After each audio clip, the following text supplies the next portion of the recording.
Good evening बच्चों। हम लोग आज फिर बायोटेक्नोलॉजी के ही अगले क्रम में नए टॉपिक को पढ़ेंगे। और बायोटेक्नोलॉजी में हम लोग किन किन चीज़ों को पढ़ चुके हैं, एक बार इसको हम लोग समराइज करके फिर आगे बढ़ें तो अच्छा होगा। आपको मालूम होगा कि बायोलॉजी का वह पार्ट है जिसमें हम किसी तकनीक का या टेक्नोलॉजी का उपयोग करते हैं। ऐसे बायोलॉजी जिस तकनीक का उपयोग करते हैं उसको बायोटेक्नोलॉजी कहते हैं। बायोटेक्नोलॉजी शुरुआत में जिस क्रम में हम आगे बढ़े थे, आज उससे बहुत आगे बढ़ गई है। हम विभिन्न प्रकार की ऐसी अनुवांशिक बीमारियां जिनके उपचार के बारे में पहले सोच नहीं सकते थे, आज बायोटेक्नोलॉजी ने उन बीमारियों के उपचार का रास्ता बनाया है, जिनके बारे में हमने आपको पहले कुछ डिस्कस किया था। कुछ ऐसी जेनेटिक डिसऑर्डर्स हैं जो हमें पीढ़ी दर पीढ़ी आगे मिलते रहते हैं। तो उन जेनेटिक डिसऑर्डर के जीन को काट करके निकाल के अलग करना और उस जगह पर एक ऐसा जीन डालना जो उस समस्या से आपको निजात दे सके, यह काम बायोटेक्नोलॉजी द्वारा किया जा रहा है। तो आपको मालूम है कि ह्यूमन वेलफेयर में जब साइंस काम आती है वही हमारे लिए महत्वपूर्ण है। बाकी साइंस तो बहुत कुछ है पढ़ने के लिए साइंस में, लेकिन जब वो हमारे लिए उपयोगी हो तब उस पर जो है ज़्यादा ध्यान दिया जाता है। और इसीलिए बायोटेक्नोलॉजी पे क्वेश्चन लगातार बढ़ते जा रहे हैं, क्योंकि धीरे धीरे बायोटेक्नोलॉजी ने हमें बहुत सारी सुविधाएं दी हैं। आज हमारे पास जो वायरल इन्फेक्शन है, विभिन्न प्रकार के वायरल इन्फेक्शन से बचने के लिए वायरोलॉजी ब्रांच में बायोटेक्नोलॉजी की सहायता से बहुत सारे ड्रग्स तैयार किए जाते हैं जो वायरस से बचने के लिए वैक्सीन बनती हैं। उसमें बायोटेक्नोलॉजी का बहुत बड़ा योगदान है। उसमें हम देखते हैं कि अलग अलग एनिमल्स के जीन को लेकर के एक रिकॉम्बिनेंट डीएनए बना करके और ऐसा वेक्टर बनाते हैं जो रिकॉम्बिनेंट डीएनए युक्त होता है। उस वेक्टर को हम होस्ट एनिमल में कल्चर करके बहुत सारे वैक्सीन तैयार करते हैं। उन वैक्सीन से आज हमने विभिन्न बीमारियों से लोगों को बचाया है। तो बायोटेक्नोलॉजी की सहायता से हम विभिन्न प्रकार के एंटीबायोटिक दवाइयाँ तैयार करते हैं, एंटीबायोटिक रेजिस्टेंट ड्रग्स तैयार करते हैं। बायोटेक्नोलॉजी की सहायता से जेनेटिक डिसऑर्डर से बचाते हैं। बायोटेक्नोलॉजी की सहायता से ही हम विभिन्न प्रकार के ऐसे प्रोडक्ट बनाते हैं जो विभिन्न हमारे काम में, जैसे ग्रोथ हार्मोन है, इंसुलिन हार्मोन है, या बहुत सारे जो है अन्य उपयोगी चीज़ें हम बनाते हैं जिनका मार्केट में हम बेच करके उससे लाभ लेते हैं।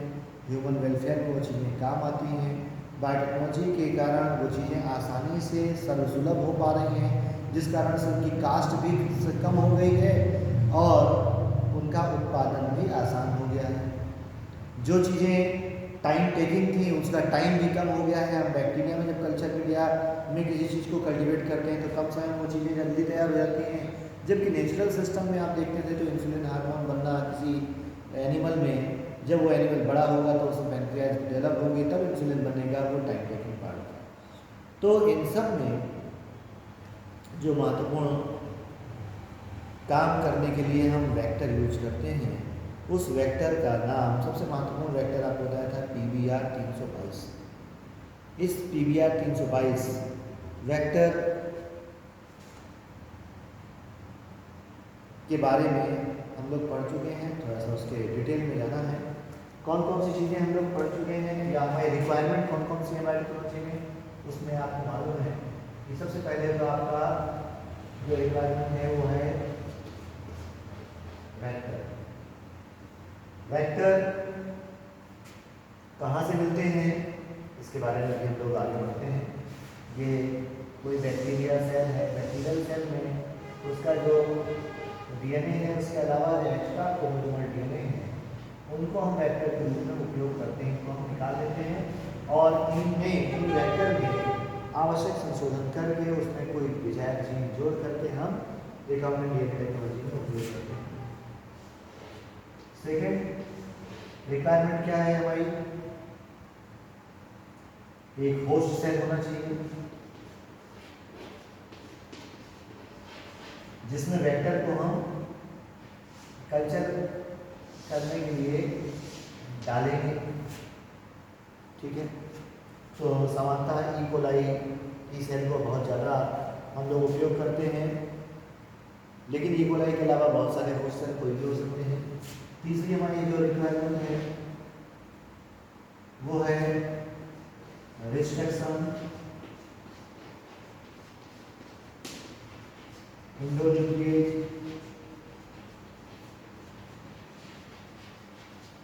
रिस्ट्रिक्शन इंडोन्यूक्लिएज वह एंजाइम है जो इस वेक्टर में कट लगा करके वेक्टर के जीन को काट के अलग करते हैं, या कोई लंबा डीएनए है उस डीएनए में से काफी चीज़ों को काट करके अलग करते हैं। और इस तरह से किसी जीन के डीएनए के किसी टुकड़े को काट करके अलग करने के लिए जिस एंजाइम की हमें जरूरत पड़ती है वो है रिस्ट्रिक्शन इंडोन्यूक्लिएज। एक तरीके से ये मॉलिक्यूलर सीजर है या कैंची हैं जिनकी सच्चा चाकू हैं जिनको हम उपयोग करते हैं डीएनए के उस विशेष सीक्वेंस को काट करके अलग करने हेतु। अब इस रिकॉम्बिनेंट डीएनए को बनाने के लिए पहले ज़रूरी है कि किसी नए डीएनए को जिसको हमें प्राप्त करना है वो पहले मूल डीएनए से अलग किया जाए। तो मूल डीएनए से अलग करने के लिए हम रिस्ट्रिक्शन इंडोन्यूक्लिएज का उपयोग करते हैं। फिर जिस वेक्टर में हमें इसे जोड़ना है उस वहाँ पर उस साइट को भी खाली करना पड़ेगा। वहाँ पर पहले से कोई मार्कर जीन है, उस मार्कर जीन को यहाँ से हटाना पड़ेगा। तो हटाने के लिए भी हमने रिस्ट्रिक्शन इंडोन्यूक्लिएज एंजाइम का उपयोग किया और बाद में इस जीन को यहाँ पर हमने जोड़ा। तो तीसरा जो रिस्ट्रिक्शन इंडोन्यूक्लिएज है इसकी सहायता से हमने क्या किया, वेक्टर में इंसिजन किया और वेक्टर में इंसिजन करके उस डीएनए को अलग कर दिया, जो मार्कर जीन था उसको अलग कर दिया और उस जगह पर हमने डीएनए के से एक डिजायर जीन लिया जिसकी हमें आवश्यकता है और बाद में हमने इस वेक्टर में उसको जोड़ा। तो जोड़ने के लिए हमें क्या चाहिए, लाइगेज एंजाइम। लाइगेज एंजाइम चाहिए। लाइगेज एंजाइम एक तरीके से मॉलिक्यूलर ग्लू कह सकते हैं इसे। ये एंजाइम क्या करेगा, इस जो हमारे डीएनए है उसको ला करके वेक्टर में जोड़ देगा। अगर ठीक प्रकार से नहीं जुड़ा है तो डिजायर जीन अलग हो सकता है, इसलिए लाइगेज के बिना आपका रिकॉम्बिनेंट डीएनए बनना संभव नहीं है। ठीक है, इसके बाद देखिए जो होस्ट सेल है उसको कल्चर मीडिया में रखना पड़ेगा ताकि होस्ट सेल मल्टीप्लाई कर सके। तो कल्चर मीडिया चाहिए जिसमें होस्ट सेल का मल्टीप्लिकेशन हमें करना है। जैसे हम देखते हैं पेट्री डिश में, पेट्री डिश में कल्चर मीडिया अगर समान तौर पर यूज करते हैं। इस कल्चर मीडिया में हम कोई सेल डालेंगे, जैसे ये सेल है, ये सेल है, तो इसको न्यूट्रिशन चाहिए। न्यूट्रिशन है आपका ये कल्चर मीडिया। इस कल्चर मीडिया में या अगर से पोषण प्राप्त करके आपकी होस्ट सेल मल्टीप्लाई करेगी, उसको भोजन मिलेगा और अपना विकास करेगी। ठीक है, अब आपको होस्ट सेल के बारे में हम बाद में डिस्कस करेंगे। मेन हमारी जो दो चीज़ें हैं इन पर स्पेशली फोकस करना है। एक है वेक्टर, दूसरा है रिस्ट्रिक्शन एंजाइम। और इन वेक्टर की विशेषताएं कौन कौन सी हैं, उन वेक्टर में कैसे हम जो है डीएनए को इंसर्ट करेंगे, उन सब तरीकों के बारे में देखने पड़ना बाकी है। अब देखिए वेक्टर आपको बताए थे हमने कि विभिन्न प्रकार के एक्स्ट्रा क्रोमोसोमल डीएनए को हम वेक्टर के रूप में उपयोग करते हैं। वो एक्स्ट्रा क्रोमोसोमल डीएनए बैक्टीरिया का है या वायरस का है या हाइब्रिड है, बैक्टीरिया और वायरस दोनों से मिलकर के बना है, इन सब के बारे में आपको कुछ चीज़ें बेसिक बता चुके थे हम। तो इन्हीं को थोड़ा सा और समझ करके और फिर इस चैप्टर को कंप्लीट करेंगे।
तो फिर आगे देखते हैं। देखिए पीबी हमने क्या बताया आपको, वेक्टर बहुत सारे हम लोग जो है अलग अलग तरीके के यूज करते हैं, जिसमें plasmid vector, cosmid vector, fosmid vector, इस तरह के कई अलग अलग वेक्टर के नाम आपने सुने होंगे। बैक्टीरियोफेज, तो क्लोनिंग वेक्टर जो प्लांट सेल के लिए उपयोग करते हैं उसमें प्लाज्मिड वेक्टर मुख्य है। इसी प्रकार से bacteriophage, cosmid, artificial chromosome, yeast artificial chromosome या बैक्टीरियल आर्टिफिशियल क्रोमोजोम, इन सब को हम क्लोनिंग वेक्टर के रूप में प्लांट सेल में उपयोग करते हैं। अब आपको जो सबसे कॉमन प्लाज्मिड वेक्टर है जिसका नाम PBR 322 है, उसके बारे में पहले हम लोग डिस्कस कर लें। PBR 322 जो सबसे प्रारंभ में उपयोग किया जाने वाला वेक्टर था, उस वेक्टर को हमने एक ई कोलाई की बैक्टीरियल सेल से निकाला था। अब देखिएगा इसका स्ट्रक्चर कैसा है।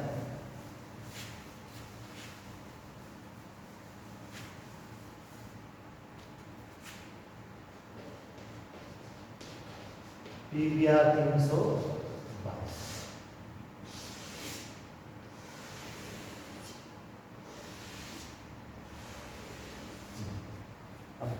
वेक्टर के बारे में हमने शुरू में आपको बताया था कि कोई भी वेक्टर तभी हम वेक्टर के रूप में उपयोग कर सकते हैं जब उसमें कुछ विशेष बातें हों। जैसे नंबर 1, वेक्टर में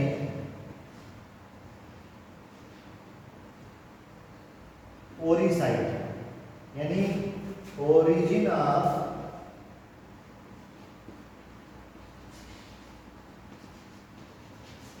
रेप्लिकेशन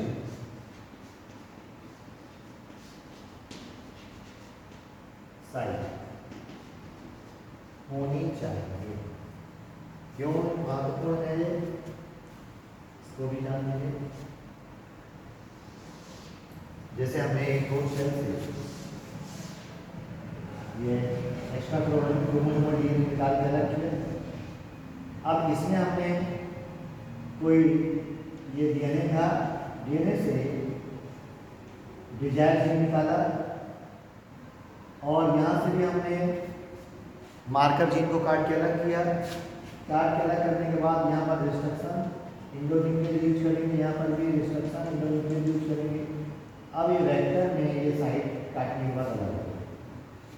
वेक्टर में जब ये साइड अलग होगी, इस साइड पर हमने आकर के क्या जोड़ दिया, इस फॉरेन डीएनए को या डिजायर्ड जीन को जोड़ दिया।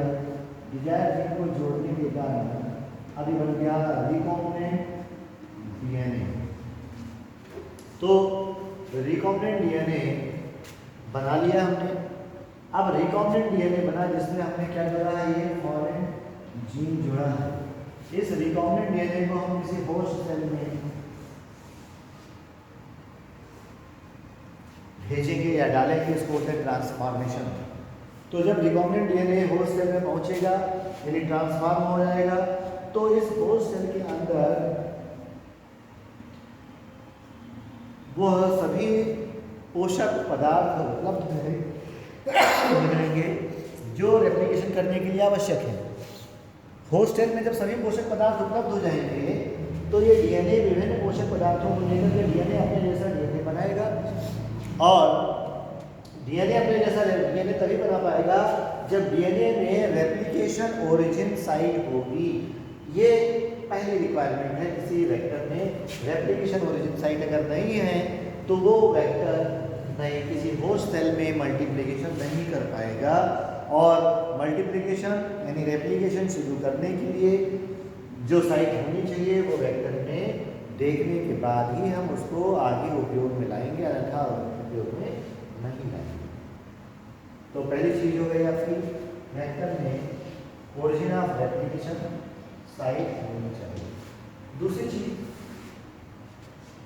वेक्टर में मार्कर जीन होनी चाहिए। मार्कर जीन वह जीन है जिसको हम काट करके यहां से अलग करते हैं, ये मार्कर इस जगह पर फॉरेन डीएनए जोड़ा जाएगा। तो आपका पीवीआर 322 जो है इसमें 2 मार्कर जीन होते हैं। पीवीआर 322 में 2 मार्कर जीन होते हैं। एक होता है ये एंटीबायोटिक रेजिस्टेंट जीन है वास्तव में मार्कर जीन। ये क्या है,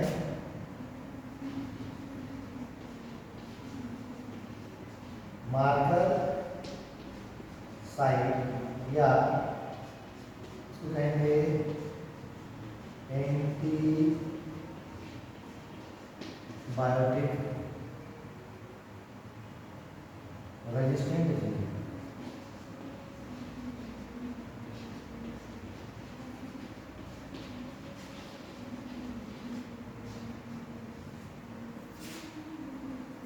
ये मार्कर जीन या एंटीबायोटिक रेजिस्टेंट जीन है, और ये एंटीबायोटिक रेजिस्टेंट जीन पहला वाला जो जीन है वो एम्फीसिलिन,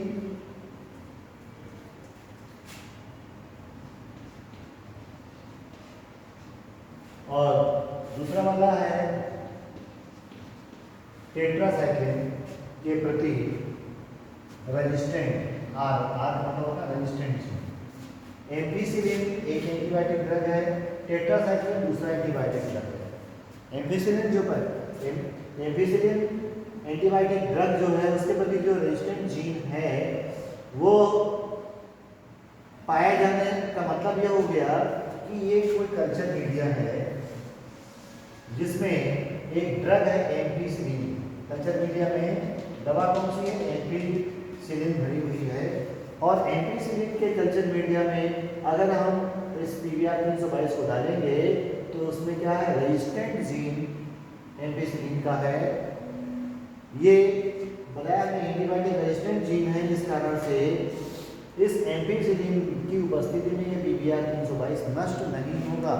पीवीआर 322 का डीएनए सर्वाइव कर जाएगा। क्यों सर्वाइव कर जाएगा, क्योंकि इस पीवीआर 322 में एम्फीसिलिन ड्रग के प्रति रेजिस्टेंट जीन पाया जा रहा है।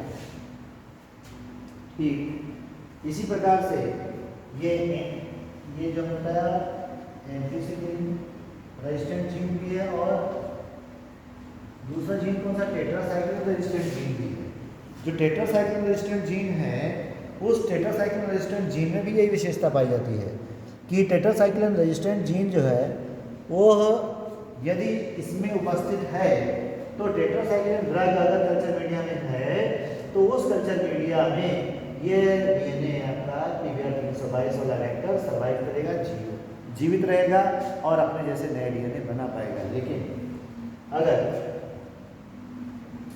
टेट्रासाइक्लिन जीन हटा दिया, मार्कर जीन है, टेट्रासाइक्लिन जीन की मार्कर जीन हटा दिया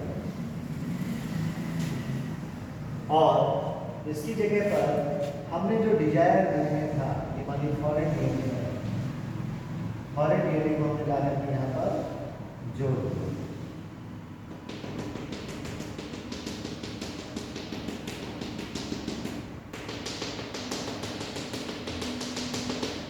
ठीक है, क्या जोड़ दिया?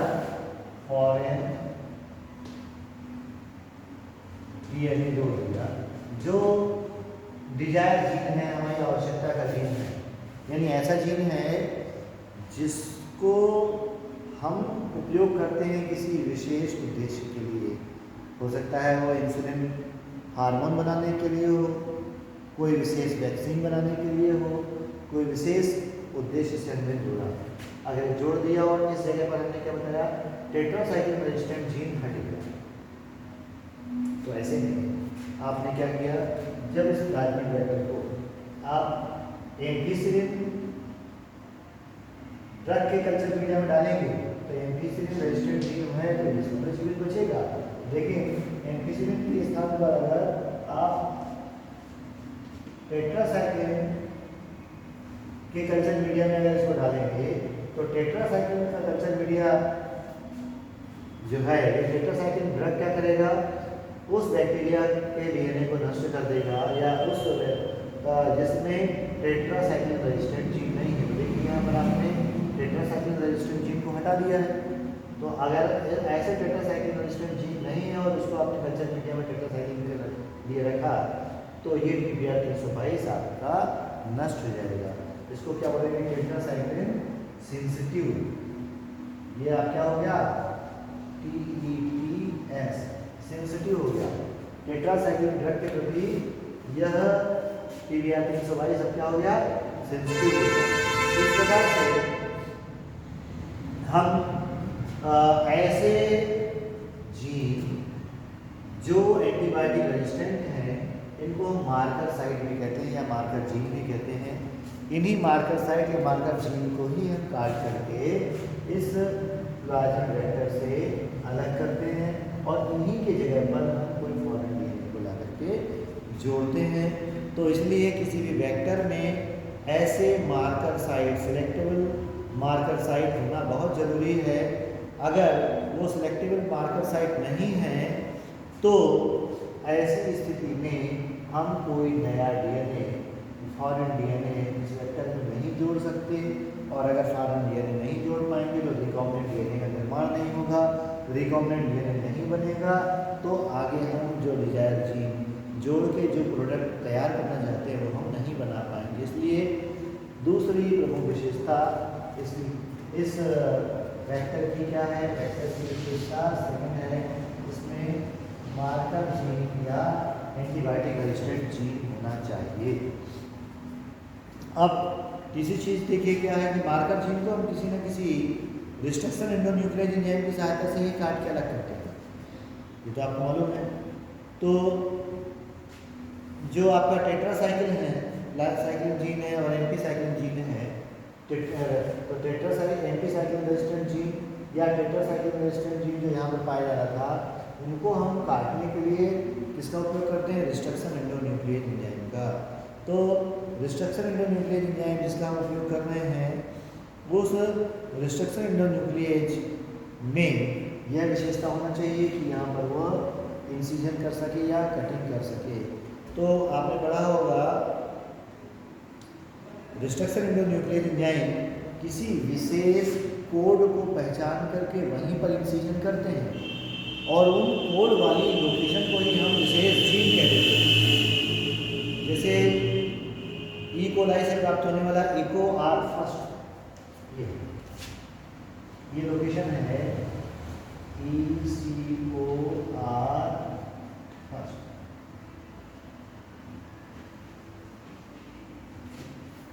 यानी ई कोलाई से मिलने वाला ई फॉर इशीरिया, CO मतलब कोलाई रेजिस्टेंट जीन फर्स्ट, या रिस्ट्रिक्शन एंडोन्यूक्लियस एंजाइम फर्स्ट, ये पहला खोजा गया था ये।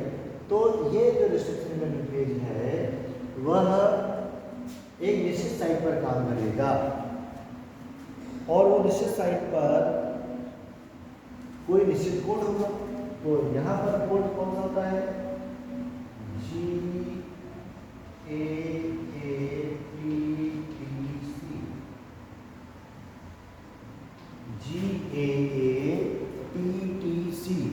ये कोड जो है GAATTC कोड जहाँ पर होगा वहीं पर आपका रिस्ट्रिक्शन एंडोन्यूक्लियेज इको आर फर्स्ट काम करेगा। जैसे अब आपका ये है होता क्या है, ये जो कोड है ये एक तरीके से ऐसी लोकेशन है जहाँ पर सीधे क्रम में और उल्टे क्रम में एक समान कोड होता है। जैसे देखिए GAATTC, इसको सीधे क्रम में पढ़ा तो GAATTC और उल्टे क्रम में पढ़ा तो GAATTC।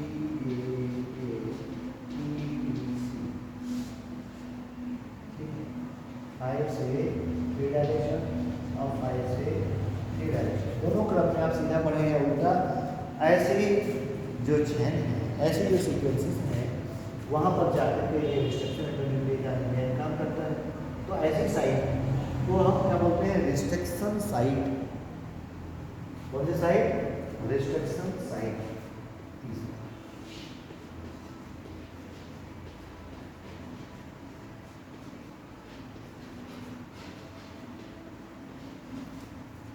तो डीएनए में जो उसको हम वेक्टर के रूप में उपयोग कर रहे हैं उसमें स्पेसिफिक रिस्ट्रिक्शन साइट होनी चाहिए। अगर उसमें रिस्ट्रिक्शन साइट नहीं है तो रिस्ट्रिक्शन एंडोन्यूक्लियेज काम नहीं कर पाएगा। रिस्ट्रिक्शन एंडोन्यूक्लियेज काम नहीं कर पाएगा तो किसी भी मार्कर जीन को काट के हम अलग नहीं कर पाएंगे और उस जगह पर फॉरेन डीएनए भी हम नहीं जोड़ पाएंगे। इसके लिए उसमें रिस्ट्रिक्शन साइट का होना अत्यंत आवश्यक है और रिस्ट्रिक्शन साइट भी कई होनी चाहिए ताकि कई विभिन्न प्रकार के रिस्ट्रिक्शन एंडोन्यूक्लियेज एंजाइम यहाँ पर काम कर पाएंगे। ये रिस्ट्रिक्शन साइट हमने एक दिखाई है इकोलाई आर फर्स्ट के लिए। इकोलाई आर फर्स्ट के अलावा आपको PVU first, PST first, CTA first, HIND hind second, BAMH first, PVU second, इस तरह के बहुत सारे रिस्ट्रिक्शन एंडोन्यूक्लियेज हैं। उनके सभी के लिए इस PBR 322 में रिस्ट्रिक्शन साइट होती हैं। वो रिस्ट्रिक्शन साइट अलग अलग लोकेशन पे हो सकती हैं। हो सकता है यहाँ पर, हो सकता है यहाँ हो सकता है यहाँ हो या यहाँ हो। तो अब जो भी रिस्ट्रिक्शन साइट है वो रिस्ट्रिक्शन साइट ऐसी साइट है जहाँ पर विशेष नाइट्रोजनस बेस के कोड होते हैं और ये कोड सीधे और उल्टे पढ़ने पर एक समान होते हैं। ऐसी साइट को पहचान करके रिस्ट्रिक्शन एंडोन्यूक्लियेज इंसिजन करके मार्कर साइट को अलग करता है और वहाँ पर फॉरेन डीएनए को जोड़ने के लिए हम उस स्थान को उपयोग कर देते हैं। अब एम्पिसिलिन रेजिस्टेंट जीन अगर है तो ऐसा वेक्टर एम्पिसिलिन के मीडियम में ग्रो कर जाएगा। जैसे एम्पिसिलिन रेजिस्टेंट जीन अगर इसमें है, ऐसे वेक्टर को हम एम्पिसिलिन के कल्चर मीडिया में रखते हैं तो वो ग्रो कर जाएगा। इसी तरह से यदि टेट्रासाइक्लिन रेजिस्टेंट जीन है, यहाँ पर था पहले हमने काट करके फॉरेन डीएनए को जोड़ा है। अगर इसमें टेट्रासाइक्लिन रेजिस्टेंट जीन है और यहाँ पर मीडियम कल्चर मीडिया टेट्रासाइक्लिन है तो वो टेट्रासाइक्लिन के कल्चर मीडिया में ग्रोथ कर जाएगा। लेकिन अगर हमने एम्पिसिलिन जैसे टेट्रासाइक्लिन है, यहाँ पर टेट्रासाइक्लिन जीन को काट के अलग कर दिया तो अब ये जो PBR 322 है वो टेट्रासाइक्लिन के प्रति सेंसिटिव हो गया। यही इसका मतलब क्या हो, टेट्रासाइक्लिन का कल्चर मीडिया जब हम लेंगे तो ये PBR 322 में टेट्रासाइक्लिन रेजिस्टेंट जीन हट गया है। इस कारण से ये डीएनए सेंसिटिव हो गया टेट्रासाइक्लिन के कल्चर मीडिया में, तो वो सर्वाइव नहीं कर पाएगा। लेकिन एम्पिसिलिन के प्रति रेजिस्टेंट जीन इसमें है तो अगर कल्चर मीडिया में एम्पिसिलिन ड्रग है तब तो सर्वाइव कर जाएगा। लेकिन टेट्रासाइक्लिन जीन के प्रति ये सेंसिटिव हो गया, इसलिए वो सर्वाइव टेट्रासाइक्लिन वाले कल्चर मीडिया में नहीं करेगा। तो ऐसी घटनाएं जिनकी सहायता से हम डीएनए में रिस्ट्रिक्शन इंटरन्यूक्लियेज यानी फॉरेन, ये जो आपका वेक्टर है इसमें रिस्ट्रिक्शन इंटरन्यूक्लियेज की सहायता से इंसिजन करके किसी फॉरेन न्यूक्लियस में जोड़ते हैं, जैसे ये जोड़ा हुआ है, तो इस घटना को बोलते हैं इंसर्जनल एक्टिवेशन। क्या कहते हैं? इंसर्जनल एक्टिवेशन। इसी घटना से यहाँ पर देखिए, यहाँ पर ई कोलाई आर फर्स्ट काम कर रहा है। मान लीजिए इस जगह पर ये भी रिस्ट्रिक्शन इंटरन्यूक्लियस से काम करने की साइट है, ई कोलाई आर सेकेंड काम कर रहा है, तो आपने यहाँ पर एक restriction endonuclease E coli R first use किया, यहाँ पर E coli R second use किया, दोनों ने क्या किया, यहाँ से एक मार्कर साइट को काट के अलग कर दिया। ये मार्कर साइट थी टेट्रासाइक्लिन के प्रति रेजिस्टेंट जीन। अब टेट्रासाइक्लिन के प्रति प्रतिरोधी क्षमता बहुत खत्म हो जाने से उसको टेट्रासाइक्लिन के प्रति सेंसिटिव पीडीआर 322 कहेंगे। अब इनको करते क्या है, इसके लिए आगे प्रोसेस समझ लें।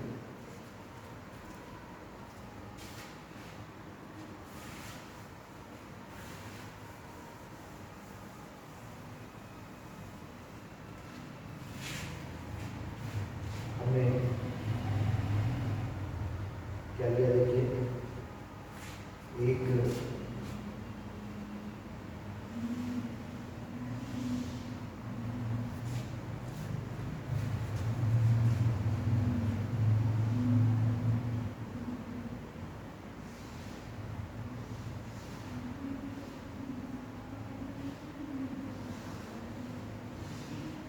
ये होस्ट सेल है जिसमें हम वेक्टर को डालेंगे। होस्ट सेल में हम जब वेक्टर को डालते हैं तो जरूरी नहीं कि सभी वेक्टर उस होस्ट सेल में प्रवेश कर पाए, ठीक है ना। ये वाली होस्ट सेल है आपकी ई कोलाई।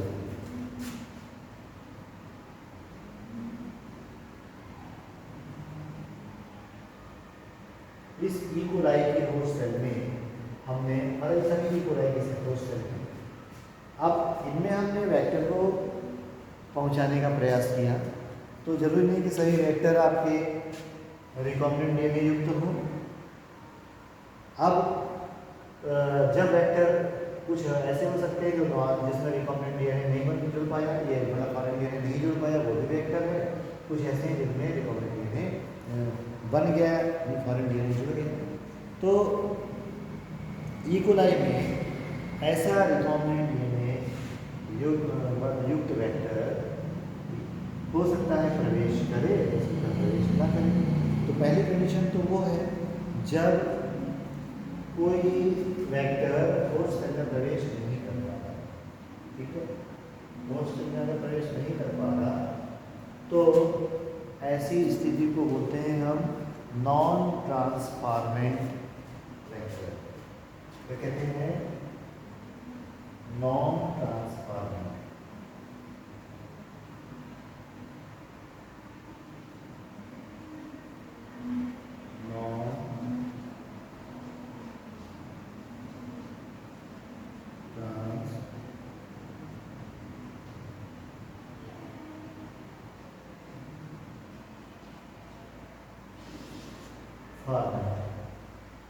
ठीक है, जब कोई वेक्टर होस्ट से प्रवेश नहीं कर पा रहा, यानी ट्रांसफॉर्मेशन नहीं कर पा रहा, उसको बोलते हैं नॉन ट्रांसफॉर्मेंट वेक्टर। ठीक। सेकंड कंडीशन है वेक्टर अंदर तो आ रहा है लेकिन वो वेक्टर रिकॉम्बिनेंट डीएनए युक्त नहीं है, यानी वेक्टर अंदर आ रहा है लेकिन नॉन रिकॉम्बिनेंट है। सेकेंड पोजीशन होगी कि ट्रांसफॉर्मेंट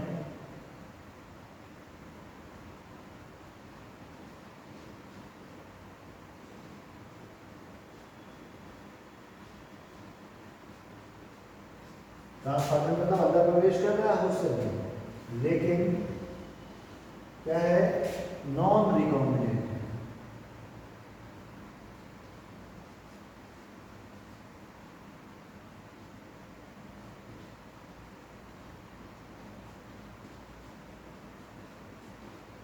ट्रांसफॉर्मेंट बस non recombinant,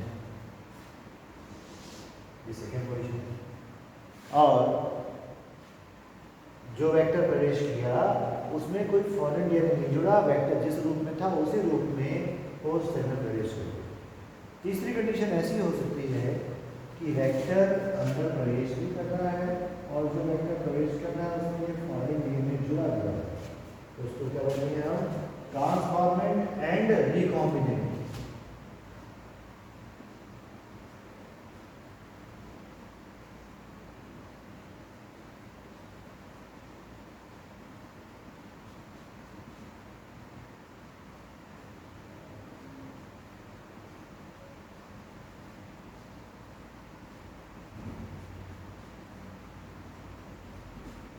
transformant and recombinant.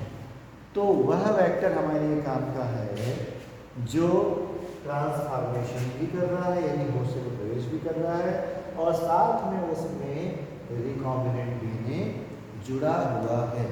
अब ये कैसे चेक करेंगे कि वेक्टर ट्रांसफॉर्मेंट भी है और रिकॉम्बिनेंट भी है? इसके लिए कुछ तरीके अपनाते हैं। उसके लिए पहला तरीका, उसके लिए क्या करते हैं हम लोग कि वेक्टर को चेक करने के लिए वेक्टर ट्रांसफॉर्मेंट है और ट्रांसफॉर्मेंट के साथ साथ में रिकॉम्बिनेंट भी है, यानी फॉरेन डीएनए युक्त है, तो उसको चेक करने के लिए हम उन ड्रग का कल्चर मीडिया तैयार करते हैं जिनके प्रति यह वेक्टर सेंसिटिव या रेजिस्टेंट था। तो उन ड्रग का कल्चर मीडिया तैयार करने के लिए हम क्या करेंगे?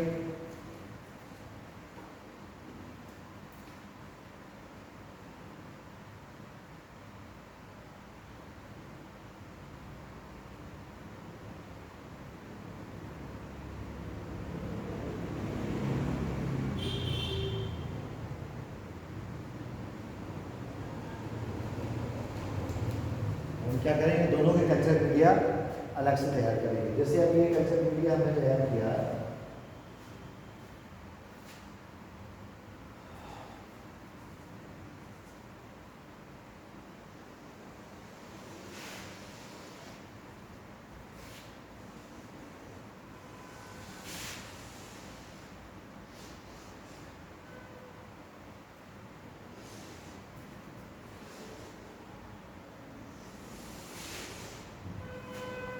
ऊपर वाला जो कल्चर मीडिया है वो एम्फीसिलिन रेजिस्टेंट है और नीचे वाला कल्चर मीडिया टेट्रासाइक्लिन रेजिस्टेंट है।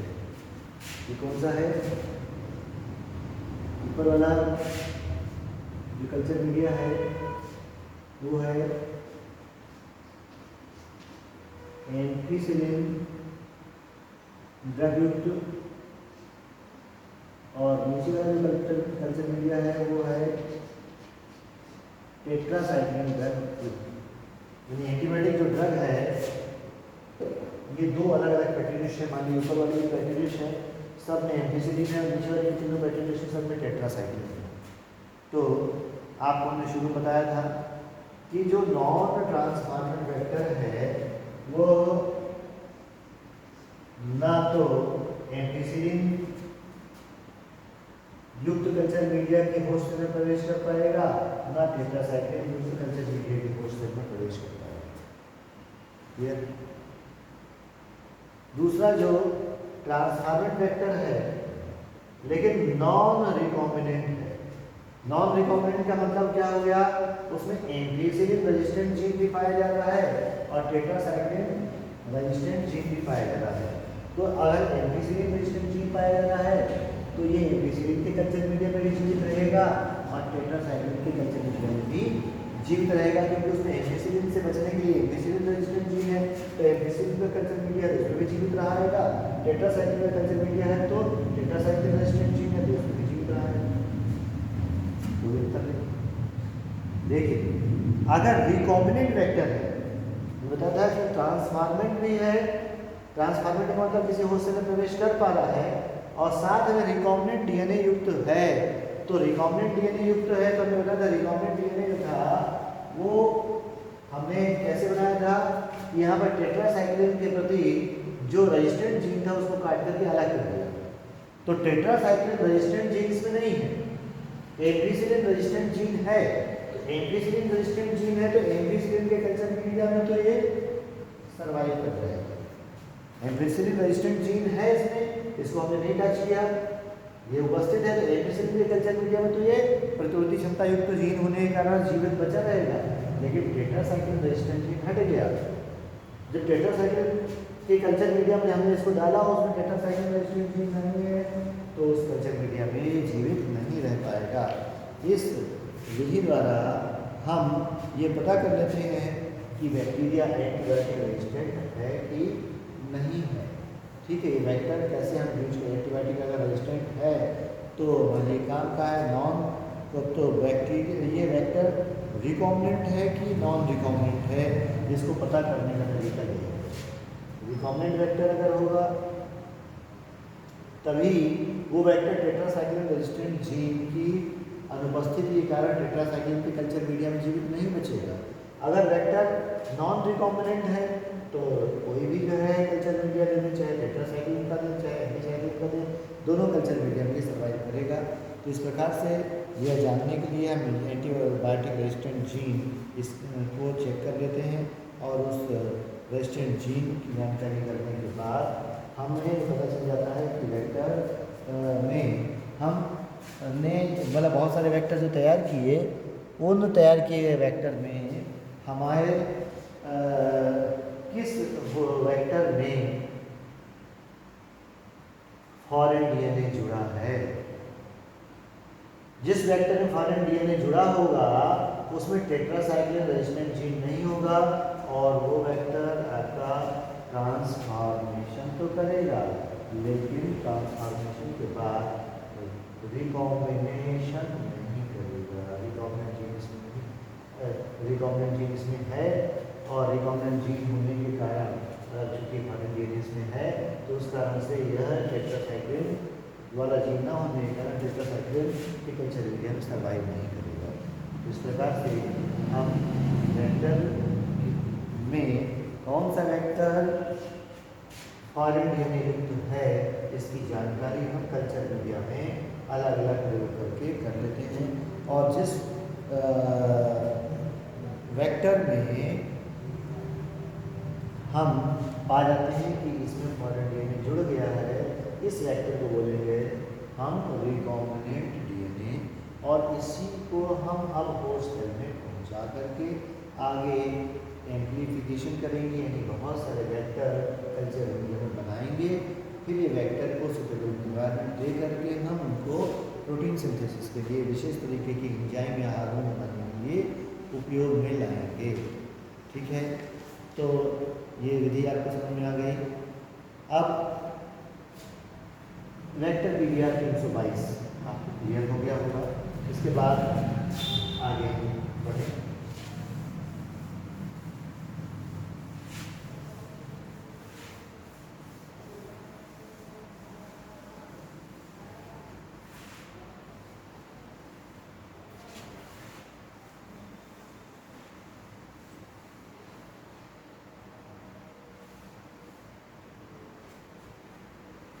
फिर अगला वेक्टर आपका है PUC18।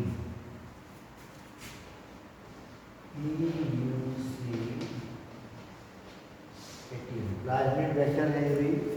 PUC18 वेक्टर में क्या खास बात होती है इसको भी समझ लीजिए।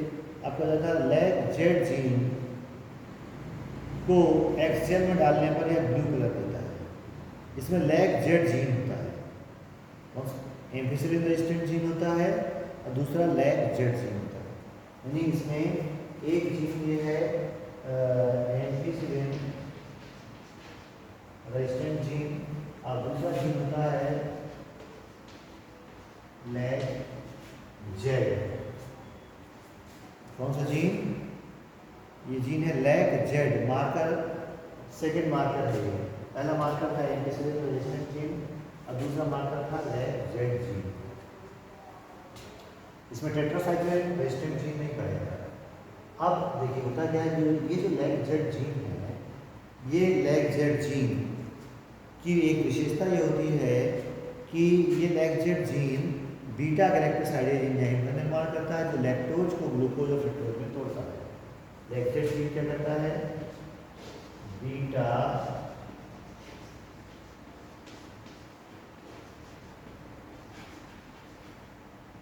गैलेक्टोसाइडेज एंजाइम का निर्माण करता है। ये बीटा गैलेक्टोसाइडेज एंजाइम क्या करता है? जो आपके भोजन लैक्टोज है,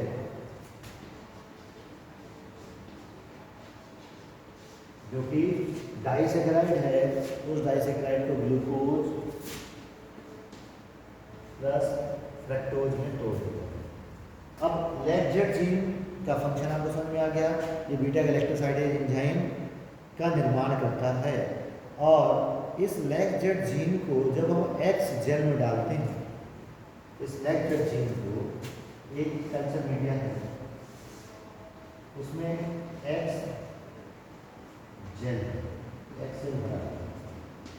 इस एक्स जेल युक्त कल्चर मीडिया में इस जब वेक्टर को डालते हैं तो यदि उसमें कोई बीटा गैलेक्टोसाइडेज एंजाइम बनाने वाला लैक्जेट जीन है तो ऐसे कल्चर मीडिया में ये ब्लू कलर देगा। कौन सा कलर देगा?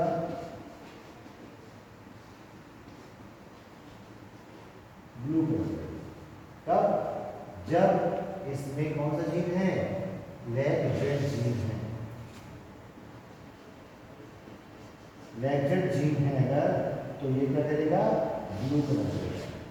ठीक, इससे पता चल जाएगा कि ये जो वेक्टर है, हमने टेस्ट कर लिया लैक्जेट जीन अगर उपस्थित है, इसका मतलब हम एक्स जेल में डालेंगे तो ब्लू कलर देगा। लेकिन रिस्ट्रिक्शन इंटरन्यूक्लियस है की सहायता से हम इस लैक्जेट जीन को हटा सकते हैं और इस जगह पर हम फॉरेन डीएनए जोड़ सकते हैं।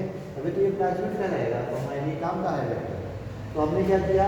लैक्जेट जीन को रिस्ट्रिक्शन इंटरन्यूक्लियस एंजाइम जो भी यूज करने हैं या काम आते हैं, हम उसकी सहायता से काट के अलग कर दिया और जैसे इसको काट के अलग किया और फॉरेन डीएनए जोड़ा तो ऐसी स्थिति में क्या करेगा? फॉरेन डीएनए युक्त अगर ये वेक्टर PUC18 है तो हम क्या करते हैं?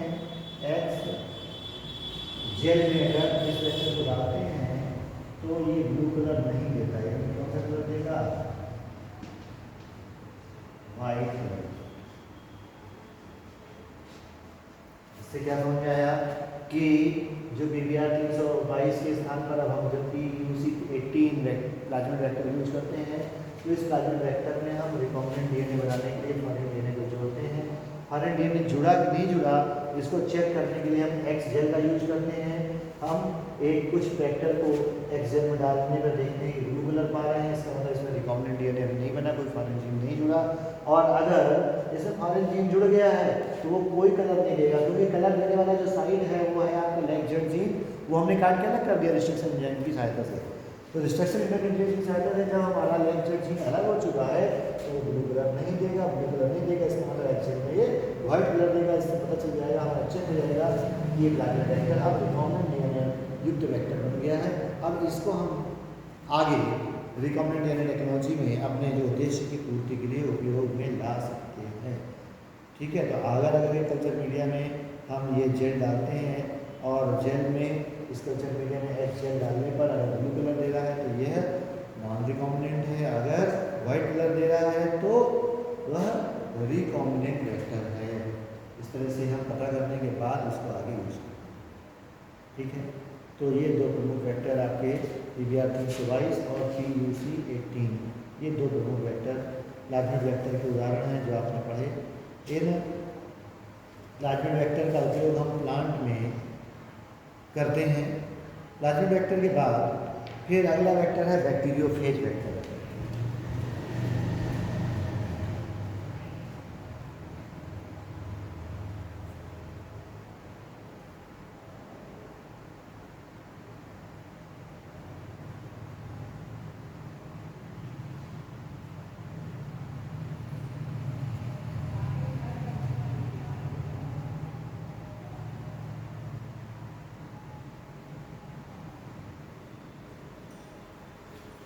तो इस प्रकार से आपको क्लियर हो गया प्लाज्मिड वेक्टर कैसे पहचानेंगे कि यह जो है रिकॉम्बिनेंट डीएनए युक्त हो गए हैं या अभी अपनी मूल अवस्था में है और इनको हम आगे यूज करें या ना करें इसके लिए क्लियर हो गए आपके, ठीक है। उसके बाद हमने बताया था अगला वेक्टर आपका बैक्टीरियोफेज है। ये मूलतः वायरस है, ठीक है। क्या है? बैक्टीरियोफेज क्या है? मूलतः वायरस है। और दो तरह के बैक्टीरियोफेज वेक्टर आपको बताए थे हमने, लैम्डा फेज और M13 फेज। बैक्टीरियोफेज के दो टाइप्स,